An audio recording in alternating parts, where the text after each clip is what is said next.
Welcome to Zen and the Art of Real Estate Investing, one of the fastest growing real estate investing podcasts in the world. What if you could learn from experienced real estate investors? Find out what got them to where they are now. Get insight into their daily habits and take these insights to inspire your own growth. Each episode, Jonathan Greene shares an in-depth look at the mindful approach to real estate investing. Jonathan is a lifelong real estate investor and the founder of Streamline, a data-driven, investor-friendly, independent real estate brokerage located in Madison, New Jersey. Whether you're looking to start from scratch, get to the next level, or just for a straightforward and honest approach to real estate investing, this is the free mentorship program you can take with you anywhere. Now, here's Jonathan. Thanks for showing up for another episode of Zen and the Art of Real Estate Investing. My guest today is Jay Patel of Proptex. Now, we go all through Jay's background, which involves tons of asset classes, and then how he got to Proptex and what he's looking to do, because what they're looking to do now is to achieve solid, consistent annual returns through secured real estate investments without the volatility of the stock market or typical management headaches that come with real estate investing. And that's definitely a lot of what we talk about right now with Jay. This is episode 324 of Zen and the Art of Real Estate Investing with my guest, Jay Patel. He's a fund manager at Proptex, and he has more than 25 years of real estate experience. He's built a reputation as a strategic, disciplined investor and visionary entrepreneur. Let's go through his background before we hear from him. Almost every corner of real estate: residential rehabs, commercial sales, foreclosures, short sales, tax liens, deeds, Airbnb, recovery homes, assisted living facilities. Jay, did I miss any before I welcome you to the show? There's so much in real estate that, and you know as well as I do that there's no one size fits all. There's so many different transactions. And I think you got a lot of it. Yeah. Well, welcome to the show. It's good to have you, and I'm excited to talk to you. I appreciate it, Jonathan. First off, let me say thank you for having me. I've been able to check out some of your shows, and I think you got awesome. Great content. So I'm honored to be on. Thank you. Yeah, I really appreciate it. I mean, podcasts are such an interesting medium because this conversation that we have, we don't obviously know all the listeners, but there's a bunch of people that we don't know who could just be tuning in. They could get one tidbit from your experience that we're going to talk about, could change their life. We'll never even know. I mean, hopefully they would, contact us and say, hey, you guys set us up. But I think that's what's really interesting about the medium. What was your first contact with real estate, and how old were you? Oh, wow. I'd have to go back to when I was in my early 20s. In fact, I started dabbling in it when I was still only 18, 19. I knew that real estate is something that I wanted to do. I was always fascinated with foreclosures. And I don't know if you remember, man, goes back to the old days. We're kind of going to maybe date ourselves a little bit. But what was it? The Shields? I'm trying to remember. Was it Rick? Carlton Sheets? Carlton Sheets. And there's all these that I got these programs when I was a kid, when I was still in my, and because I've always been fascinated by real estate. And so I wanted to get into I was still in college when I put my first couple significant offers in. I didn't really get active into real estate until I was in my mid-20s, and then not full-time until I was about 30. There was a major life event that basically made me get out of what I was doing previously and focus much more in real estate. And I'm thankful for it. It was basically, it was in 2001. Unfortunately, we had the big attack, and I used to be a trader. I had my own little mini hedge fund, and long and short, I was doing extremely well back then. And for a 30-year-old at the time, I had put together a decent amount of both profits and a nest egg, if you will, that I had invested into the fund as well. Well, long story short, in 2001, the market didn't open for a week. And we had quite a bit of exposure. When it did open, I took it on the chin. And I told people that were with me in the fund, I said, guys, when people are running for the hills, that's when you want to be running in. You're running out, you want to be. It's value buys. And unfortunately, at the time, we had quite a bit of money, like European capital. And if you remember back then, 2001, we didn't know what was going to happen when that Yeah. when that attack happened. We didn't Well, know if I that think was we the were waiting beginning of for many. more. Right. Right. Right. And that was the concern. So, and this was the sentiment around the world. And so people were like, I want to pull my money out of the States. And so that, with all those redemptions and things like that, we ended up having to take losses and took those positions down. It opened my eyes to the fact that the stock market can be great, but it can also be extremely unpredictable. And if you want to build something that, uh, you can bank on, I wouldn't necessarily say the market is the way to do it. Meaning, I'm not saying don't put money in it. I mean, even to this day, I have some allocation. Yeah, me too. I liked real estate because I know when I go into a property, I know with some amount of certainty what the at least current value is and what the potential perceived value would be once I get done doing what I'm going to do, whether it's an apartment building or it's like a single family home we're going to update. The beautiful thing in this country, we have comps. And so, Exactly. we can pull them and we know exactly where this property should be at. So that helped me to, to figure out exactly where I want to be. And I love real estate because of that. It was not going to be this crazy. It took that was a big life-changing moment. But yes, to answer your question, I've been in real estate a long time. Yeah. And like what you said initially when you introduced me, I mean, you hit the nail on the head. I mean, we've done everything from, we built a 200 housing community in Central Florida. We've done large apartment buildings. We've done Airbnbs and, commercial properties. We're now really having in assisted living centers. We love that market. It's a good time. It's aging population, of course. Well, yeah, I mean, let's talk a little bit about that time though, because in doing my research, I know that your interest in real estate, just like you said, it really is. It's so much more tangible than stocks. And like you were saying, we know how much the comps are. So if we buy a bad version of what's on the block, we know what the block's going to tell us. So all we have to do is fix it up nice and we're going to be in the ballpark. You really can't miss. And honestly, if you just wait, you're going to make money on real estate in the United States. There's almost no way not to over time unless you just unbelievably picked the worst area, but that would have just been your mistake.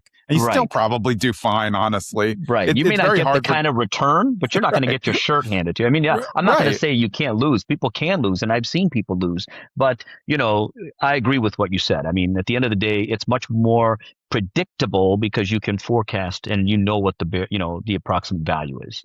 Yeah, and I think if you're well-researched, local, and you're a professional, you're not going to lose. The people who lose are making wild, ego-driven decisions, or their flavor of the month type of thing.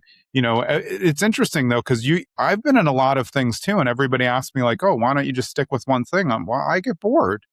I really do. It's not like I don't want to be just good at one thing. I'm good at real estate. Like that's how I grew up. My dad, I didn't need Carlton Sheets because my dad was the tapes in the car. You just never stopped talking about real estate, which was fortunate.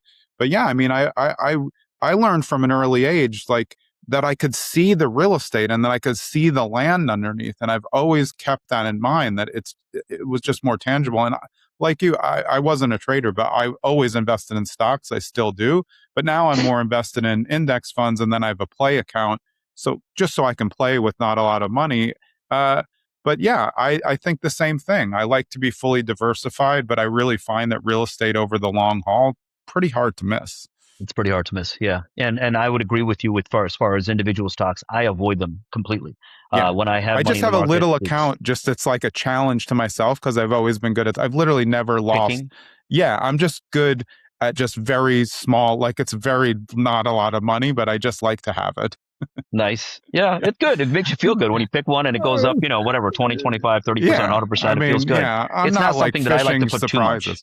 Yeah, exactly. Yeah. Exactly. And it's not that it's not a bad idea. The problem is it's the whole unpredictable nature is what I don't like. Yeah. I covered it on another podcast that I was talking about. It was where, just a couple weeks ago, JP Morgan released their earnings and they were actually very good. But and in fact, I believe they will even beat expectation. And yet still the stock got hammered because there was other news and that was related to, the current administration wanting to put a 10% cap on credit card interest rates, and then banks, the entire financial sector was getting hammered. But my point is just that you don't know what's going to happen tomorrow. Somebody makes a statement, and suddenly the market's down 10%. Yeah, a CEO could, something could come out about the CEO, and then all of a sudden it tanks. Nothing's going to come up about somebody. Cause I own the house. Right. Even if something came up about me, my house value is not going down. It's not going down. It's the same because it's based on supply and demand, and there's still people, if you buy right, that you're going to have the demand in the area. Yeah. So but when you were getting the tapes in college, you must have had like an entrepreneur's mind, because most college kids are not thinking like, hey, how can I figure out a side hustle already? What was it about that really led you to like, I want to just figure out, is it money, or were you looking for future freedom? I think it's a combination of two things. One, we were immigrants, from India. And, even though I had been in the States at that time, probably a little over a decade, I came when I was very, very young. But, it's the mentality is you gotta work hard, man. And you got one, get education. That's your number one focus. And then as long as you're willing to work hard, the beautiful thing in this country was there's a land of opportunity. And I was always fascinated because as I was growing up and I was reading, the more and more, and at that time, these are the guys that were always promoting, they're always selling these programs. So it was almost hard to, you couldn't miss it. And so if making money is important to you, you were attracted to that. And then, so my initial interest happened because of that. I'm glad that I did. I'm doing something completely different from all those things that I read. Today, we're able to provide, 11% pretty consistently on a year-on-year basis. Not sexy, but you know what? At my age, or I think when you're in your late 50s or mid 50s, you don't want sexy. You want consistent. And I want something that I can count on, and I know that I got it, and it's not going to evaporate tomorrow. And I think for me, that speaks volumes. That's what real estate provides me. Is today, when I was younger, in my 20s and 30s and 40s, I was willing to take like crazy risk. I mean, I'm a serial entrepreneur. My backbone at the end of the day is real estate, but I also take capital, and I've invested in so many different startups and things like that. Yeah. And some did extremely well, thank God, knock on wood, and some we completely lost everything. But at the end of the day, if you're an entrepreneur, you're a risk taker, and so you'll take chances. That was then. This is now. And now, as I've gotten older, preservation of capital is absolutely utmost importance. What I've built up now, I don't want to see that diminish. I've already gone through 2 cycles where I made, it was with millions and I lost a bunch, and then I got back to millions and I lost it again. I've made it back. I'm not losing it this time. So you got to learn from your mistakes, and that's where we're at. 11% consistent. At the end of the day, the S&P is generating 9.5 on average. If you look at over a 20, 30 year period, if you can generate 10 plus, you're already beating the S&P. I'm talking just purely long term. All of the most seasoned investors love boring. I mean? Like, it's boring is great. It's what what to expect. Get your excitement from other things in life. Right. You don't need your investments. Go on a roller coaster or something. But I've been having a change in mindset for what I'm recommending to younger people. My kids are both in their 20s, and I really think that young high earners, they're in a different time now. It's harder to buy a house.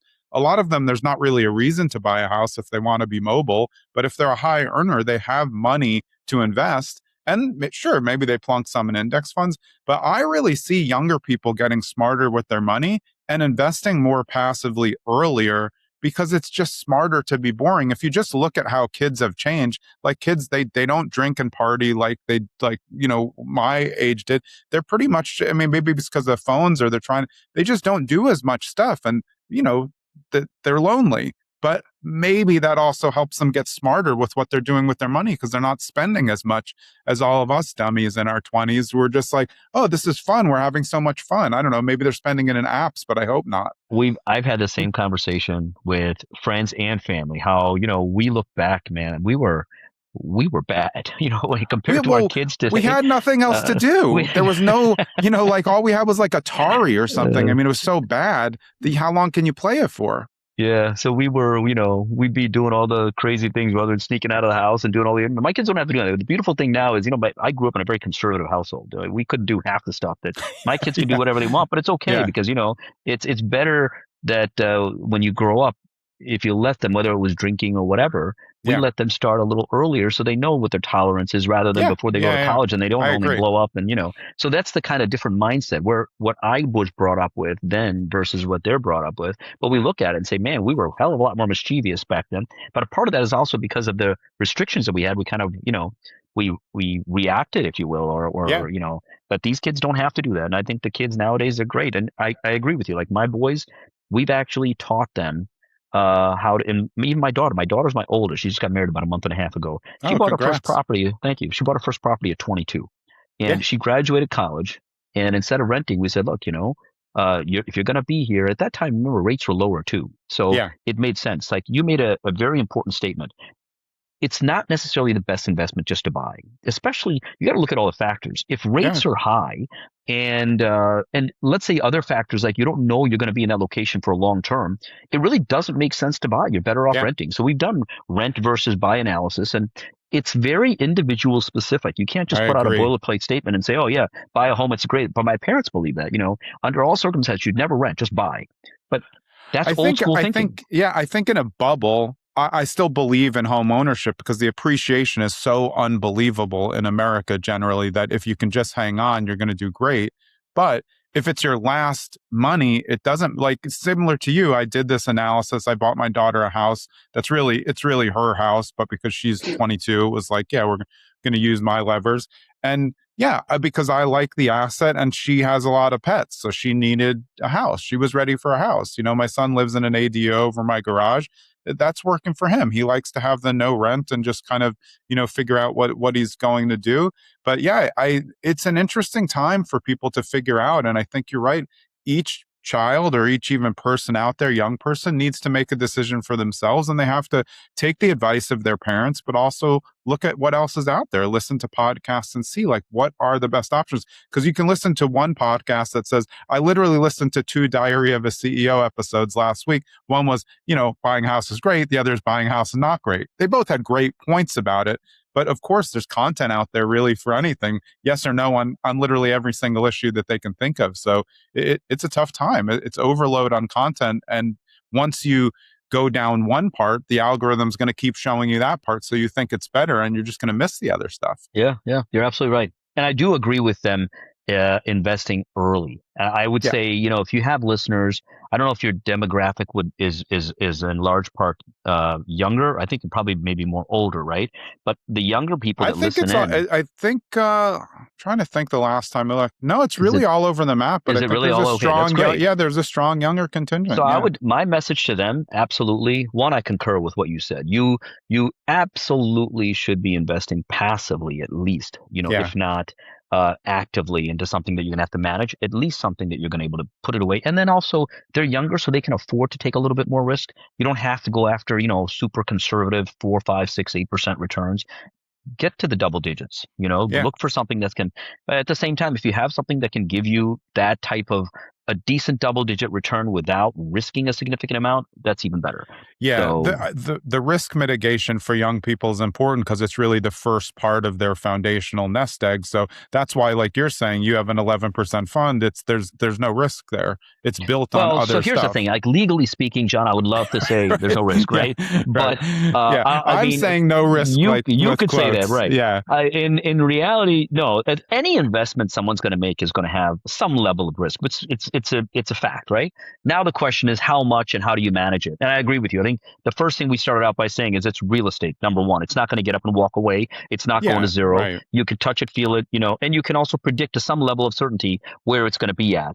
But let's assume it doesn't do anything in terms of very little appreciation. But because you bought, when we go into a deal, Jonathan, we don't go in hoping that this property is going to go up in value.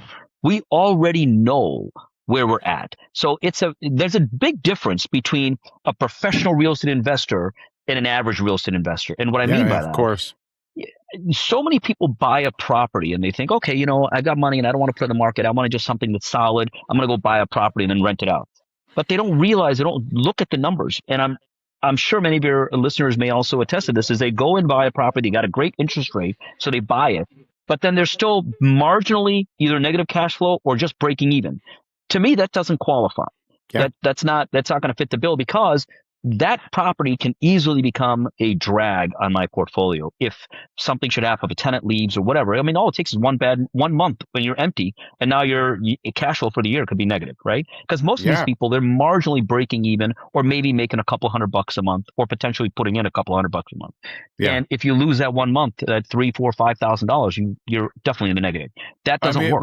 What if your furnace breaks? You lose like 3 years. Absolutely. Yeah. I mean, it's unbelievable. It's a great point, and I think that's why there's so much content out there.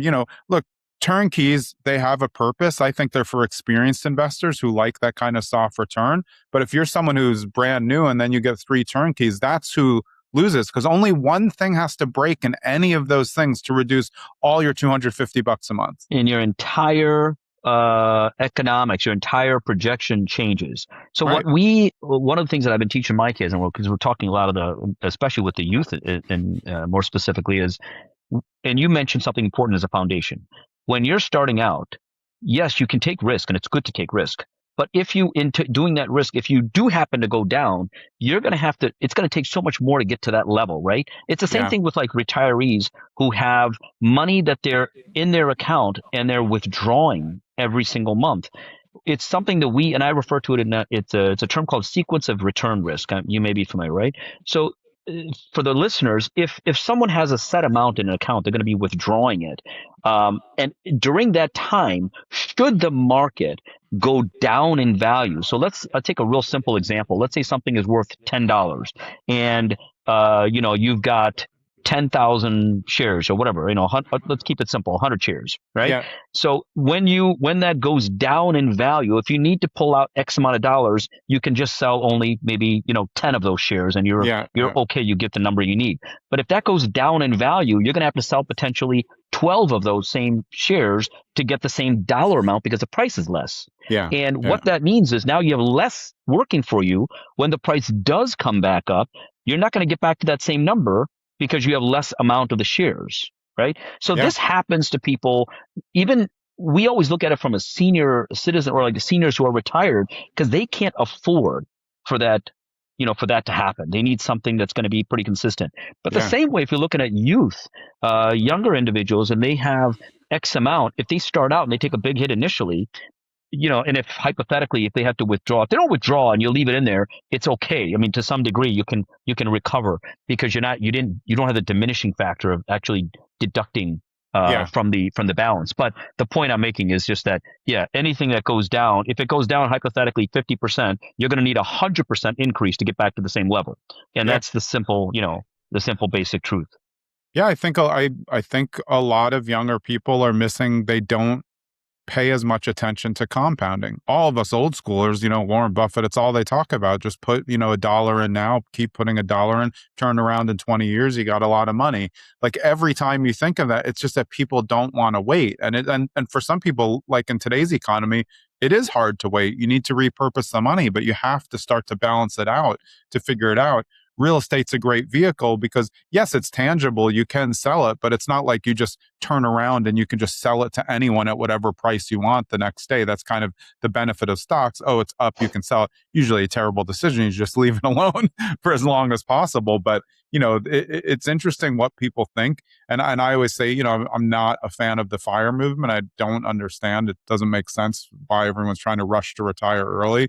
I'm going to be so bored if I'm ever actually retired that I don't know what I'm going to do. So I'm not planning to retire, but I just been on time freedom for a while. And I think that's what people are chasing. First of all, I agree with you 100%. I don't know if, like you, I don't think I'll ever be completely retired. The other thing I believe in, what by the way. What are we supposed to do? No, exactly. But the other thing is, from a mental health and a physical health, the day you stop using your brain is the day you start to die. Like I'm telling you, if you're not active and you're not challenging yourself, it doesn't mean you have to go out and do something crazy, but you got to be active. I got to give props to my dad right now, and my mom for that matter. They're both over 80. In fact, today's his birthday. And happy birthday. And that's awesome. He's active still. He walks 5 miles a day. I mean, for an 80-year-old, I mean, this is, and he's religiously, doing this. So these are when you maintain, and at the same time, during the day, he's active doing research. And I'm like, for an 80-year-old, like, that keeps his mind fresh. And then the other thing is the social side of it. If you're not staying socially active, that affects. So these are things that we've seen. One of the reasons why today I and my team, we're actually investing more into like assisted living centers is because number one, they're a great investment. It's great for seniors. The Yeah. returns are great for me as an investor. But these are not, and by the way, there's a massive shortage of and we're in beds. a very strong aging population scale Strong right agent, the now. baby boomers, right? I mean, if you think Yeah. about it, they're all getting up over 80 now, and many of them do need care. And if you think about, I don't know if you looked at the amount that they're paying in the state of Illinois, it's $5,700 per person per month. That's average. Now, the ones that we're looking at that we're doing is like 7,000 to 8,000, 9,000. If it's memory care, it's $10,000 to $12,000 per person per month. That's fantastic. I mean, in terms of revenue, if you've got a great operation, think about your margins. So we love that side of the business. This is what helps us, allows us to be able to provide a good, strong return pretty consistently year on year for our clients. Well, let's go way back though, because you've touched so many options though. You mentioned foreclosures early. What was interesting to you about foreclosures? And are you like me? And I tell everyone who's new, stay away from foreclosures, even though like that's all I did with my dad growing up. We bought so many foreclosures without ever even being inside. My dad was a modified risk taker like that. But if I'm giving advice to others, I'd say don't do what I did. So, boy, that's a tough question. I wouldn't say avoid them because it's like then I'd be like hypocritical. I absolutely love them, and I would say they absolutely present a fantastic opportunity to make money. But there is that asterisk. You better know what you're getting into. There's, because sometimes what people think, oh, it's a foreclosure, just buy it. It's a great deal. And then they realize afterwards that, the price that it's at, it's still too high considering the amount. It's almost like because what happens is sometimes when people leave, they completely destroy the home. And especially if you're from the Midwest or if you've lived up here, or even on the Northeast, in the winter, you talked earlier, you have pipes bursting. These kind of things happen. It all takes is one bad pipe to burst. Your basement's now flooded. Now you got mold growing. Before you know it, it's a disaster. So what you may think, okay, this property's worth, let's say $1.52 million, and it's a great buy at $1 million. Oh yeah, maybe. But then you got to redo the entire basement. Yeah. You got to do, so the margins that you think you're going to get, you're not going to get. The other factor is, and I do a lot of this. And by the way, I have another company that I own that we basically fund. And we teach people how to fix and flip. One of the biggest mistakes that I see people making is they look at a property and they say, hey, yeah, I can buy this for, $300,000 and I can get $450,000. It only needs $50,000 or $60,000 worth of work, and they just eyeball them, right? They say, "Oh, I know it doesn't need with much." No it's experience, cosmetic. also. Oh yeah, very no. Everybody thinks they know everything because they watch these guys on TV. And that's so, and it's good and it's bad because the good thing is it brought awareness to the industry, but the bad thing is everybody thinks they can do it. But then when you realize they don't take into account all the other expenses. There's a big expense, just the cost of the money alone. I was about to say, they're like, oh, I'll just take a hard money, 14% and 3 points. What happens when you take, 9 months instead of the 3 months that you think it's going to take? It adds up. That's why you see those half-done flips where it's already, hey, it's all, everything's already done, everything's ripped out, but they already gave up because they spent, the 12,000. They spent their entire budget, and so now they're going to end up taking a hit. Demo. So these are examples of how people can lose in real estate, but so it's not like, you can never lose. It's just a matter of knowing what you're getting yourself into. So to answer your question, would I tell people, to avoid foreclosures? No, absolutely not. I would say the opposite. I said, no, do it, but do it with somebody who's done it before. So I think the important thing is either find a mentor or a partner that has some experience. And that doesn't just mean it doesn't go for real estate. It goes for everything. Because it's going to save you a ton of money at the end of the day. You might make less, but making less is better than losing a lot. Hey, it's Jonathan. I hope you're enjoying this episode with Jay. And on this brief interlude, I want to remind you of something you probably already know. Your bookkeeping may not be great as a real estate investor. If you're a mom and pop investor and you just got a couple rental properties, maybe you do a short-term rental, you invest in some syndications, you're doing a lot, but at the end of the year, when in 4 months you're going to have to get your taxes together, you're not happy. You can go to my link at bit.ly, and that's always bit.ly/TCZen. That's going to take you to Time Capital Bookkeeping and CFO Solutions and my guy, Max Emery. They're going to help you figure out how to clean it up. Let's get back to Jay. Yeah, I think it's the mindset of, would you intern for a company that would teach you everything for no pay for 3 months if you could learn everything? Of course, I would say yes. Like, I mean, that's all day long. Yeah, I worked for the government for years, and every time they would come to me to give me a promotion, they'd say it comes with no pay. And so I take it. I want to go up. And then I would get the pay. It would just be 3 months after I proved I could do the job. I knew and the experience. system. And if Exactly. you're young, it's a resume builder. It's networking. I mean, there's just so many. Again, I told my kids, you take whatever you can get right now, because at the end, I hate to say this, but beggars can't be choosers. I mean, you're out there, you want to build experience. You have no experience. You want to get hired by somebody. Sometimes you got to do it. And so I wouldn't turn it away unless you had something sitting here, which is an incredible opportunity. You take what you can get. Well, yeah, learn from an expert, or make some very average money, but don't learn anything. If you're not learning anything, you're not getting farther. So it's just, no value. I mean, sometimes you need the money, so you got to knock out the job, but then you can still learn on the side by finding that mentor. I think mentorship is now harder to find because I think people look on social media more, so they get into this guru culture, and there's a million classes and stuff, and it's harder for them to connect because they're, like, as we were saying before we got on, they're not connecting as much in person. So I still value the in-person meetup. I think that's where people really find their mentors. There's no pitch. You find someone, you're like, oh, that guy, he's done 5 flips. Great. I want to talk to him, because that's not that far ahead. You can learn so much more when you see someone who's similar to you, who's already doing a little bit more than what you're doing. And a lot of times they end up as partners. And sometimes you do find them in the mentorship or a mastermind together. It's really the people, not the content. Because I was thinking, when you're saying Carlton cheats, everyone always makes fun of it. The content was actually great.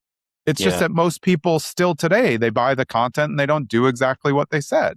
Well, for me, going back to that, it was more, for me, is like, it opened my eyes, right? Right. At the end of the day, it was like, okay, it opened me to a whole new world. And so, yeah, if you're willing to embark on something like that, then real estate, thankfully, is one of those things, like you said initially too, you can't go wrong as long as you do it, you know what you're doing, you buy it right.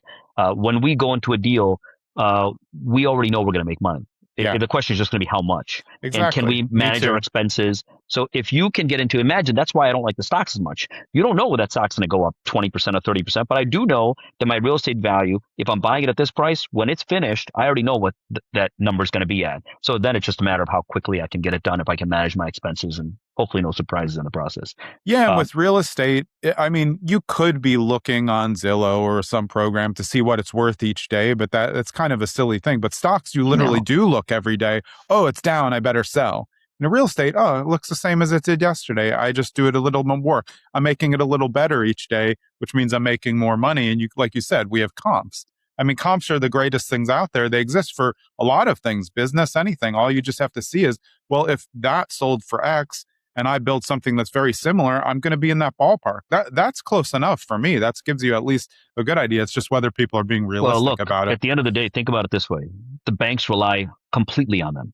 If they were not accurate, you wouldn't be getting the loans that you do. Right. Because, every loan that we get is based on appraisals, and those appraisals are based on comps and other, obviously factors of specific factors of the property.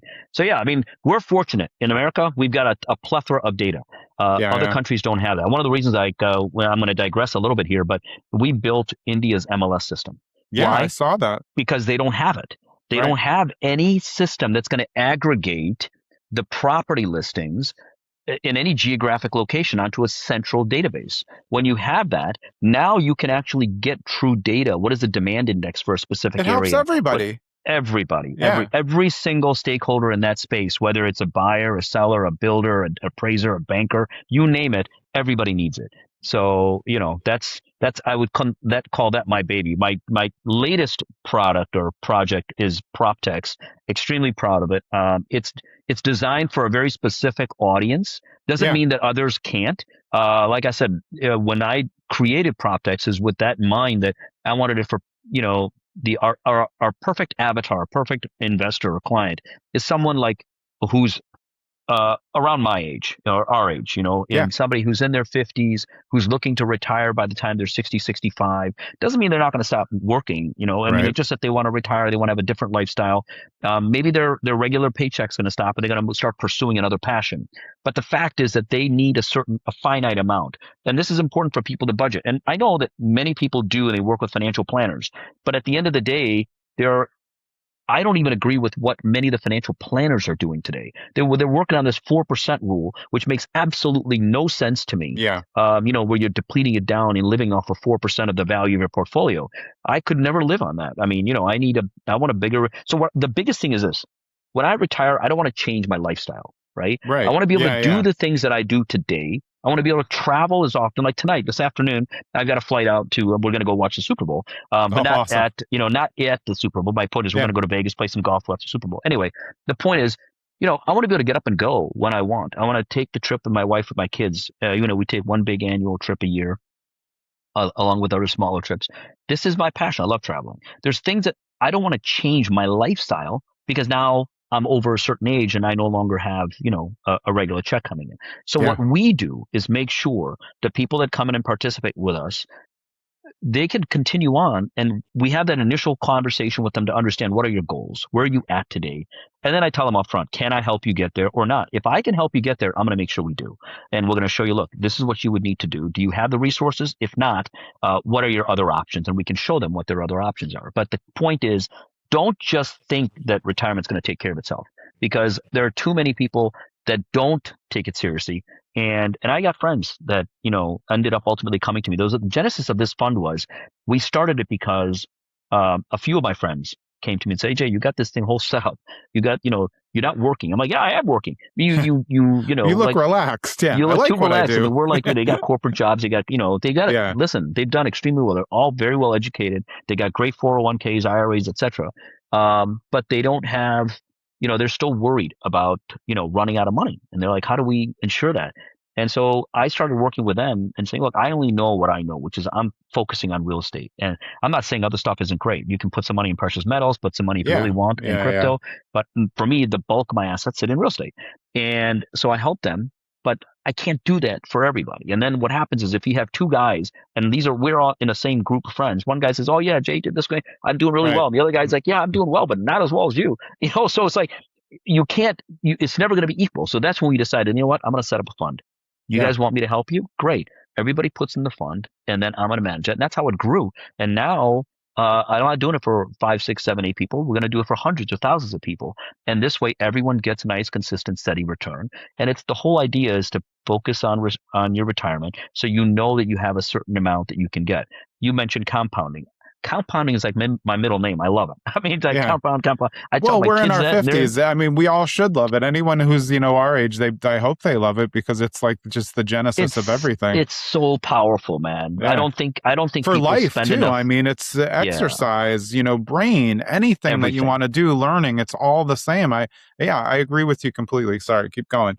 Yeah. So no, and so the same thing, whether you're working out, whether you're doing everything, but in your investments, man, I think I wish they would teach that more early on, to really say, look, if people say, I want to become financially independent, I want to become financially free.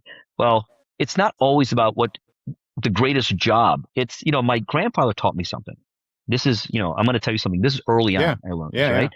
There's a guy who makes $100,000 a year, but he lives a lavish lifestyle and he spends 110. He's got nothing to show for it. He's actually down 10,000. There's another guy who makes $35,000, $40,000 a year. He lives within his means and he has $5,000 saved up because he spends 30. But if you look at where he's at 10 years from now, the guy who's been putting away 5,000, it's been compounding, he's way farther ahead. The other guy's mired in debt. And so that whole mentality is, I was still happy when I first started out. We weren't making a ton of money. Like if you look back, wherever you come from, and thank God, knock on wood, we've done, we're fortunate, but we started with meager beginnings. And those were some of the best days. I mean, we had our greatest memories of, when we had to rough it, or we took these trips, and we took a trip to Mexico, believe it or not. I'm going to digress. Took a trip to Mexico for $350. I mean, that's like with a flight. We had like 10, 12 people. We're staying in one room. We're sleeping. I mean, it's crazy. But the memories you have from that, right? So it teaches you value. The point I'm making is you stay within your means and you save. And if you save that and let that compound, the power of that compounding is unbelievable. It's going to change your life later on. And I think not enough young people really understand that how much of an impact. If they just put pen to paper and look at it, they say, wow, if I just put this much away, this is what it's going to grow to. It's incredible. So this is. There's all the things out there, like people like, make fun of coupon clippers. And I'm like, coupon clippers is same as compounding. It's just smart business. It's like using the tax code to get breaks on real estate. Like it's out there for a reason. Right. They're giving you, why wouldn't you just use it? It's everyone like joked that my dad was cheap, and my dad was cheap, but my dad liked houses and cars, and he treated himself to houses and cars. Clothes, could care less. My sister and I were just talking about, guy wore tennis shorts and like a tank top all the time. Like he didn't care about those things. He didn't care about what was in the house. He just liked what he liked. But he was very smart with money, and he was the person who say, hey, well, if he would say, if he was still alive, he'd say, I know you like Starbucks, just go one time less a week.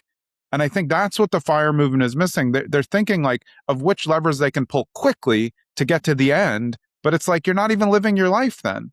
So if you can move things around, or like you said, if you like one thing, if you like travel, save on some other things so you can build up or find investments that give you that type of return. That's why I think it's going to be really interesting for young people who are patient and are maybe learning to see if they can see what it's going to look like when it compounds.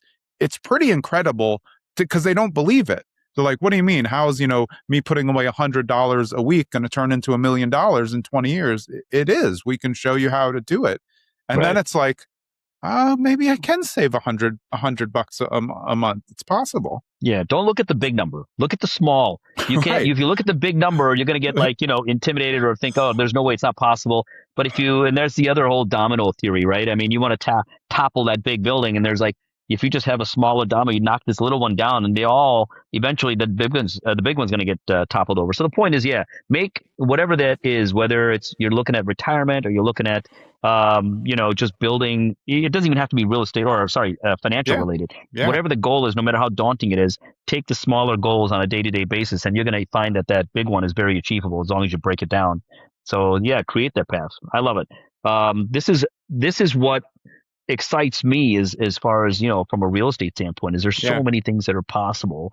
You're not limited to just one type of investment.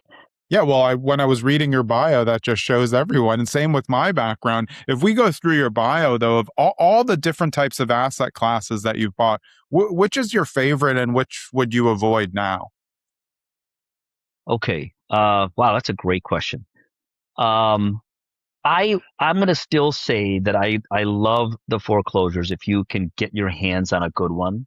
If you do it right, the money can be literally unbelievable.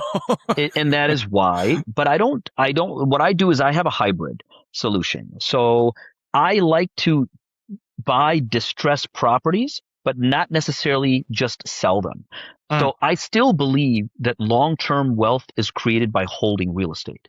And so if you buy it correctly and cheap enough, you can actually get to a point where by creating the value that you're creating through the updates and seeing the overall value of that property appreciate, you can then go and refinance that. Yeah. Literally take your money. Yeah. You're at zero. Your returns are like infinite at that point. Right. That is infinite returns. Right? I mean, at that point, you don't really have any risk in the deal because you don't have any cash invested. And then you're still getting positive cash flow. You're still getting price appreciation. You're still getting principal pay down. So these are ways that you're building equity every single year. I mean, imagine now you do that 10 times. You never have to work. So people, if you ever, like these guys on Bigger Pockets and other programs, they talk about it. You're only one real estate deal away from really, and it depends on obviously the size of the deal, but I mean, it's absolutely possible if you do it the right way. To answer your question, I love foreclosures, but I would not limit myself just to that. I want to make sure today what I'm doing is for my kids, I'm setting up 3 different, like it's essentially like a trust where each one has, my goal is instead of giving them money, I give them property. So I want to have each one of them has 10 properties in their portfolio. I know that at the end of the day, it's like, I want to teach them. You don't give them the fish, you teach them how to fish. So I don't want to just give it to them. They do have to learn to manage it. Up until, when let's say in the future, when they need it, then it's there. By that point, the property is already appreciated. It's worth exactly. X. And in the meantime, let your tenants continue to do what they're doing. Their principal is going to be paid. I mean, their mortgage is going to be paid down.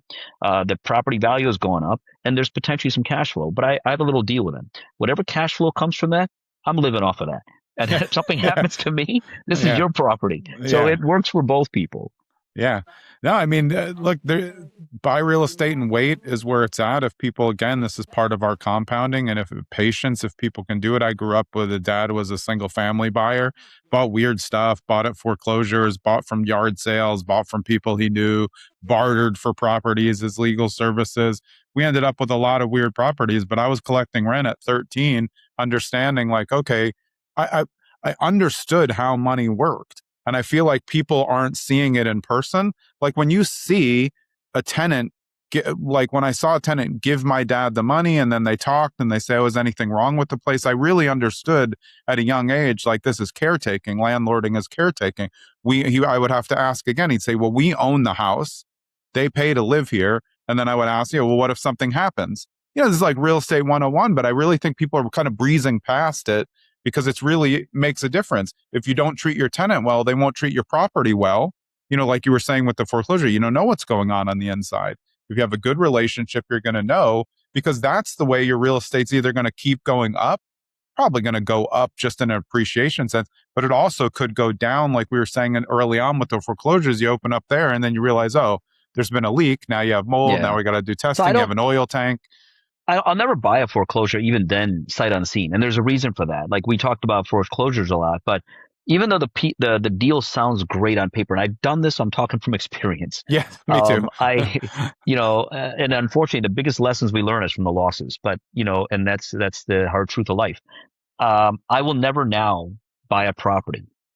I don't care if it's a foreclosure or short sale or whatever, without actually seeing the property, walking through it, too. or having somebody else do it, because they send you pictures. I don't consider that as seeing it.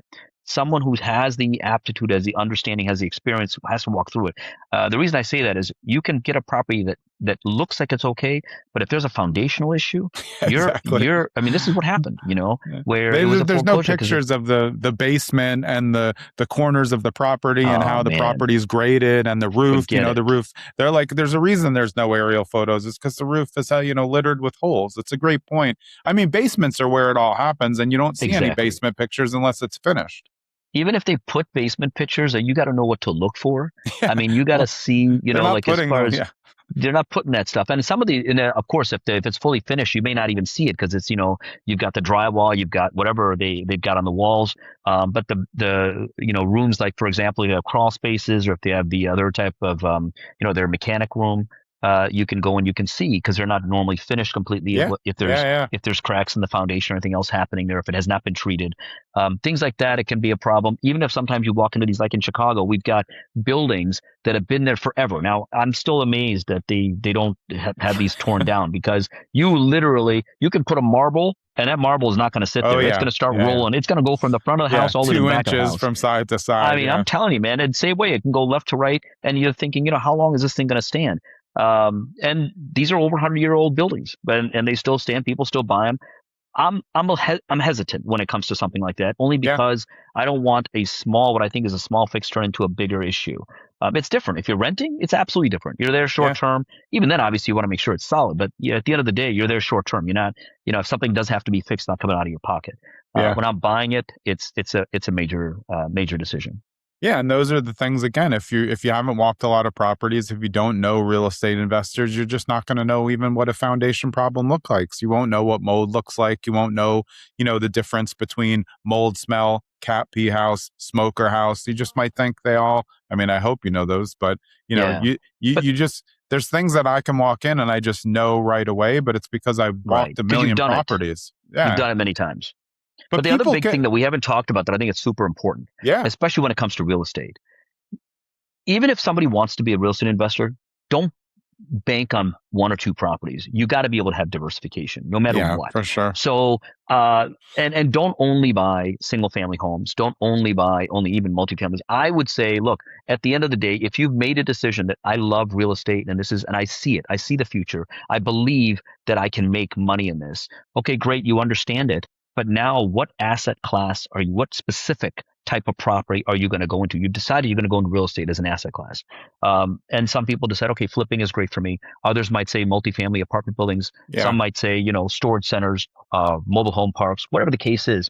I still am going to tell them or challenge them to say, look, get diversified, because don't just put it into one asset. It is good to know everything about that particular asset class. But I've seen people make a mistake. And then what happens is they get a bad taste in their mouth because they had one deal that didn't go as well.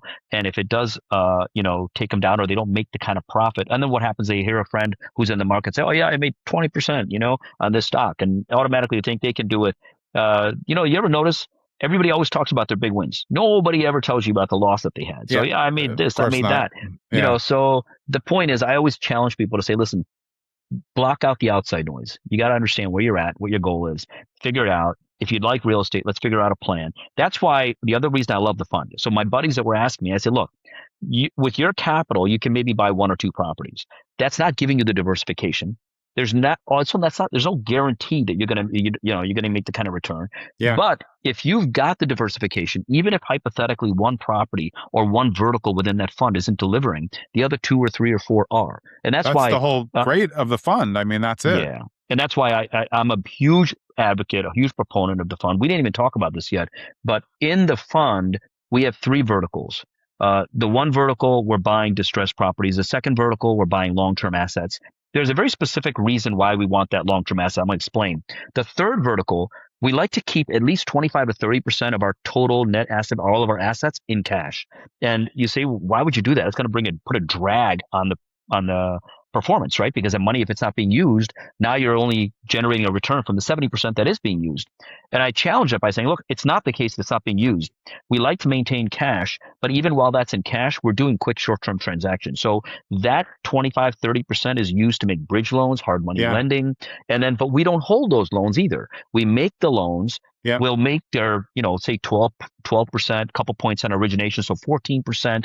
But then we turn around, we sell that loan, we package it and sell like 4 or 5 loans to, let's say, a pension fund or a hedge fund. Yeah. They're happy with 8.5%, 9%. Yeah. So we're essentially creating a 3% arbitrage for ourselves. We make 3% there plus 1 or 2 points on the origination. So we made 4 to 5 points, and more importantly, our money is back in our pocket. And we're back to being liquid again. So that's number one. Number two, within the fund, unlike most real estate companies or real estate funds, I know you've done syndications in the past, the ones that I did, they were all minimum 3 to 5 year holds. And that's what real estate is. It's a good investment, but it's not liquid, right? It's an illiquid asset that you can't just pull money out.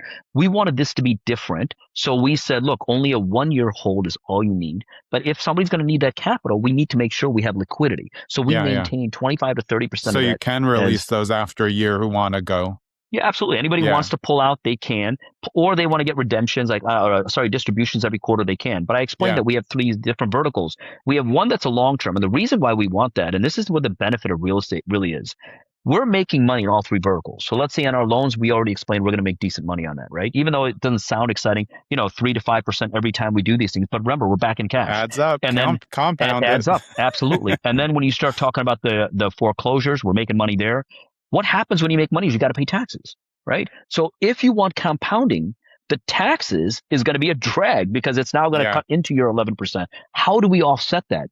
This is where those long-term assets come in very, very helpful, because the long-term assets is held in an LLC, which allows us to take full depreciation, and then that depreciation helps us offset the gains in these other 2 verticals. So now you may have these profits here, which are offset by the depreciation expense. So you show no income, thus no tax liability, or minimize as much as possible. Yeah. And then at the end of the day, that means more of that majority of that 11% is actually compounded versus being lost to taxes, fees, and other things like that. So it's super important to understand, even if you're going to invest in a fund, what is the actual structure of that fund? Yeah. Some funds will say, we're going to give you 13, 14, 15%. By the time you actually add up what you're getting, minus the fees, minus everything else, maybe even in syndications, for example, they might have an 18% return, but then they have a 25% split with the Right. with the GP or the syndicator, Yeah. and then you're actually down to like 14, 15 minus fees, and but then you have to wait 5 years. So it's give or take. You got to decide what really works for you. But I like funds because of the diversification, which we talked about.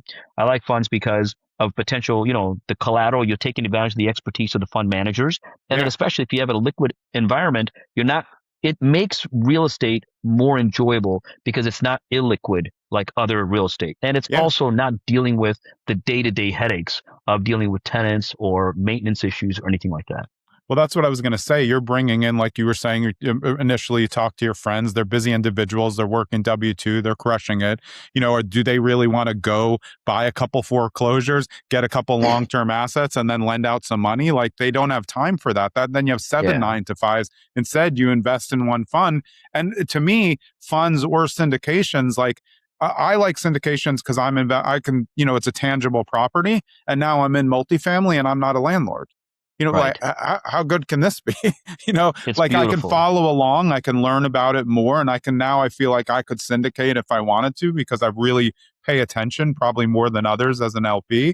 I just read everything and see, like, why, how come we keep going up? Which things have they transformed? Where the value at? And the interesting thing about real estate that we touched on just for a second before, it's not always just a property improvement. When you're talking about commercial assets, you can just make operational improvements and boom, your value goes way up. You can take someone's terrible operations, fix them, cut the costs in half, and then generate more profit, and you can double your money on the value. And like you said, that's where you refinance out. You can give cash back, and you can do that small scale or large scale. So I think we're giving everyone really like a playbook from two people. We've done a lot of different asset classes. That's what's fun. Find out what you like, try it. You don't have to stick with it forever. Maybe you do well, but maybe you say, I'm interested in storage. And I always make fun of myself because every time I get off a podcast recording, I'm like, oh, that sounds pretty good.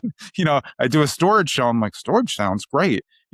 Industrial flex. I'm like, that seems pretty good. Sounds good. Yeah, because I'm talking with experts who know. So, I mean, this is a way to give people the information. They still have to do the work to find out what it is and see what works for them. I don't enjoy being a landlord. I don't know about you. It's just not, I don't like it. But for some people, they get really good at it and they want to treat it like a business. It's just, it's uncomfortable for me because I'm like an introvert. So, if I don't like to have, tough conversations, that's not good for a landlord. All the conversations are tough. All of them are tough. Yep. Yeah. Absolutely. If you go back over your whole career and you're talking to someone who comes in now, we're recording on February 6th. It's going to come out late in February of 2026. What would you tell someone who has the capital to invest? How should they get started right now? Okay. So it depends on a number of factors. What is their timeline? That's a very important factor when it comes to real estate. If they've made the decision, if they haven't made the decision whether they want to go into real estate or not, that's a different conversation. They do. I would tell someone. They just don't know what to do.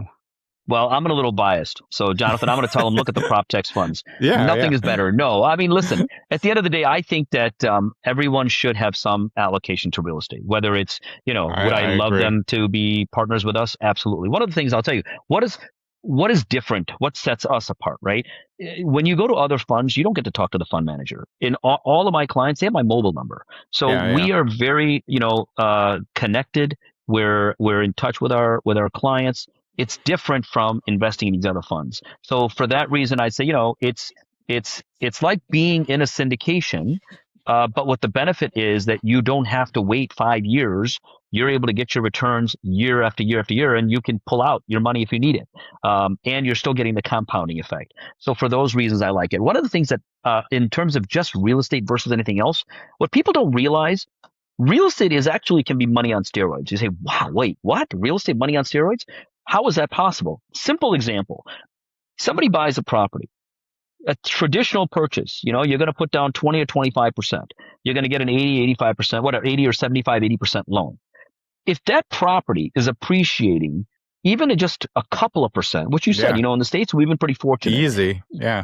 So even if this thing appreciates over the next 5 years, just a couple of percent a year, just based on that already. So you say, okay, that's like 10%. No, I challenge and I say it's not 10%. You actually made a 50% return. because you only put down 20% and you've gone up 10%. That's 50%. Put that into perspective on your money. Every investment should not be measured based on what the price of the property is. Every investment is measured on what you invested. So if you invested hypothetically $100,000, and now if you were to sell it, you get $150,000, you made a 50% return. Yeah. Even though the property might only have gone up 5% or 10%. That's the beauty of real estate, which I think a lot of newbies or people that don't have a lot of experience don't understand. And that's what drew me to real estate. I love it. I'm a huge proponent of it, advocate. I tell everybody, listen, man, you better. And I make my kids do it. So now, there's no better proof than that. Yeah, I agree. Well, it's been a pleasure. Is the best place for people to find out more about you guys at proptex.com? It is. Yeah, that's the website. I also have, if people are on social media, we do have a social media, like an Instagram handle. It's Proptex Funds. Proptex is spelled Proptex. And you say, what does that mean? Well, we made up the word. I mean, nowadays you can't, it's hard to get a .com. I mean, that's just a fact. Yeah. So, and I don't want a .com that's going to be 4 words, so it's like a long, so what does it stand for? Prop is obviously short for property. T is technology. And E is our expertise. So when you combine property with technology and expertise, we're also incorporating AI and things like that, especially into our MLS product. That's what sets us apart. So to answer your question, proptex.com or Instagram, they can go on there. I do a number of different my own podcast, things like that, which we put up, blurbs about. And then we have a LinkedIn and or YouTube, which they can find us on too. But I do appreciate you asking me and inviting me on. It's been a pleasure. It's been a pleasure. All right. That was Jay Patel. He's the fund manager at Proptex. Again, you can find him proptex.com. I'm Jonathan Greene. We'll see you next episode. Thanks for sticking around to the end so you can get a preview of who's coming up on episode 325 of Zen and the Art of Real Estate Investing. And it's Oliver Lerner of Shook Rentals. Reduce vacancy stress, increase profits. Shook gives you early lease renewal insights, year-round listings, and 2-way reviews to bring more predictability and profitability to your rentals. We also go through Oliver's history of fix and flip, asset class choices. You're going to hear it all next episode. We'll see you then.